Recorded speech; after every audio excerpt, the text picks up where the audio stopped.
আসসালামু আলাইকুম বন্ধুরা, আপনারা দেখতে পাচ্ছেন আমি দাঁড়িয়ে আছি একটি আম, গেটের সামনে। আপনারা কি বলতে পারবেন এই গেটটা কোথায়? এবং গেটের সামনে একটি খেজুর গাছ, কয়েকটা খেজুর গাছ আছে।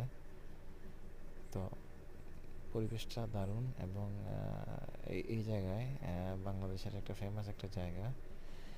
সারা বাংলাদেশ থেকে এই জায়গায় মানুষ আসে। তো আপনারা বলতে পারবেন কেউ কি এটা কোন জায়গা এবং মানুষ কেন এখানে আসে? এবং যে বলতে পারবে তার সঠিক উত্তরের জন্য কমেন্ট করতে হবে। তার সঠিক উত্তরের জন্য তাকে আমি একটা সাবস্ক্রাইব উপহার দিব। তো আপনারা কমেন্ট করে জানান জায়গাটা কোথায় এবং কেন এই জায়গাটা বিখ্যাত। আসসালামু আলাইকুম রহমতুল্লাহি ওয়া বারাকাতুহু।